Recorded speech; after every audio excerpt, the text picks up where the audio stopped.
So the question is, will the world ever get calm enough to actually get to an energy transition?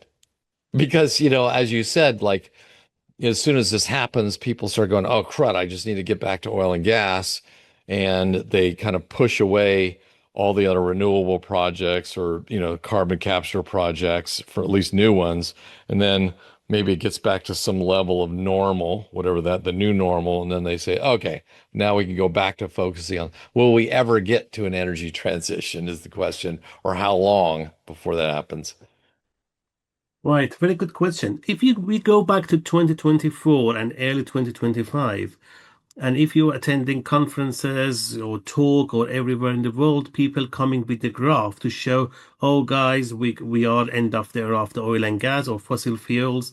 This 102 or 104 million per barrels is going to be down to 60 millions in a 5, 6 years. And they were targeting 2030 to 2035 is going to be 50% of that. But a revolution happened in 2025, which it was AI. And for the AI, the graph that you showed me now on the top of that is the chips, right? Right. And And the for power that, of those chips. yeah.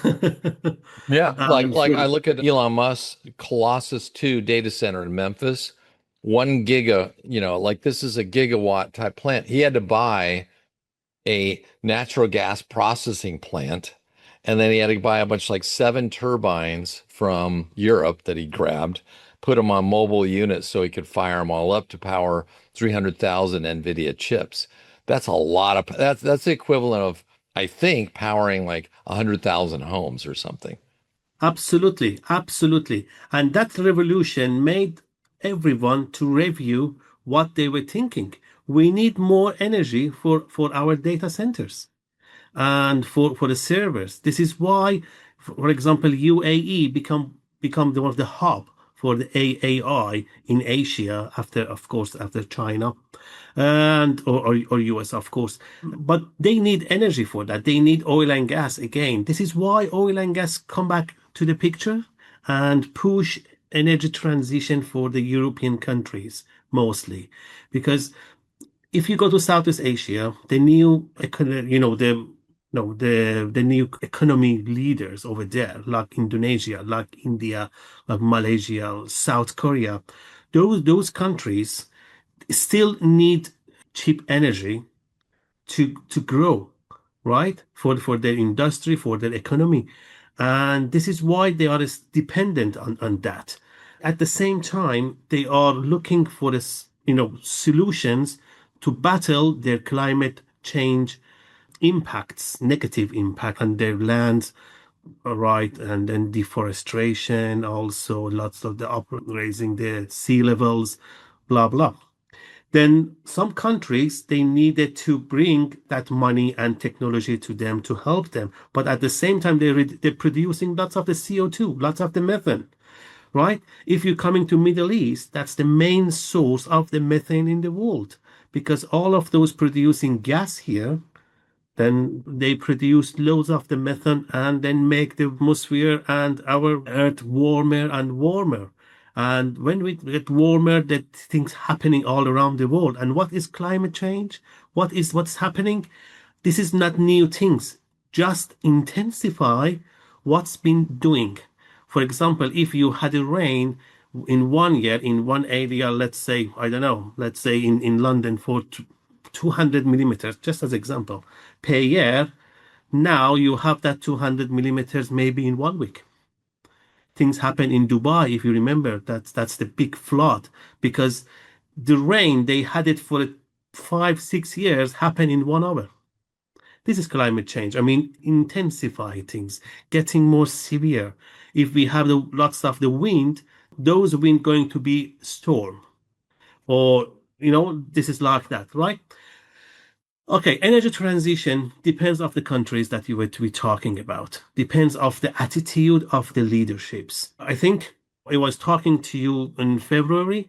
I would say to you in a 5 years to 10 years, Europe going to be the main land for to use about more than 85% of their energy from the renewables including the clean energy, right? But now something's gonna change because still they need coal to burn. They need more oil to burn. They need more gasoline in the market because there was a plan to get rid of all the diesel engine car on the road by 2030. Now it's moved to 2040, for example. They're pushing. The plan is they're going to push it. I think no one wants to move out completely from the fossil fuels until they can. They have to. I don't think in a very near future we're gonna see completely move to a renewable energy, which we should. But again, it's not a main, and they are sustainable for the environment, but not sustainable for the supply. Hmm. Yeah.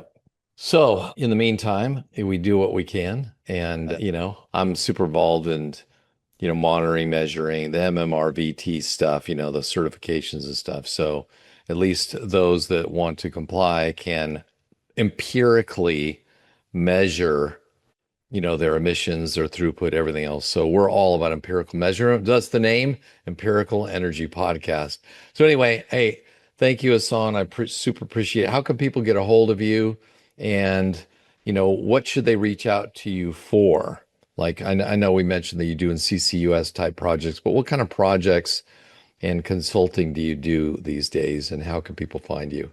Okay, at the moment we operate globally from Gulf of America, bracket Mexico, come to the Indonesia, Jakarta, all the way.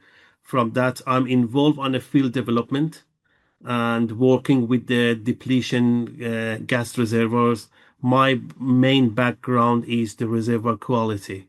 It doesn't matter it's for water, for gas, for the oil, for the CO2, or for a hydrogen or something. That was my background. At the moment, I'm mostly managing a couple of the teams in Middle East, North Europe, in US, and also the Southeast Asia and North Africa. As I said, main project specialized on to help big operator companies to find out why their field, their wells, their production is depleted, and what they can do, and how we can find the best reservoir to inject our CO2 into that, the best reservoirs that has a good capacity for storage, hydrogen, or even for the nuclear waste. That's, we're going to be safe for that, and how we can make the efficient world. As I said, maybe during our talk, Mark, I believe we have three pillars for this security and climate change. We need to increase the efficiency. I help those companies to increase their efficiency, which that make them to reduce their carbon footprint and that way. And we have to emphasize on a gas reservoir and make it as LNG rather than to have it in a different way because more methane on that case. And the third one is we have to absorb, collect, and remove as much as CO2 from the world and use the renewable energies as much as we can from our life to the biggest scales. All right. Well, thank you so much, Son. Appreciate it. This has been really enlightening. Appreciate it.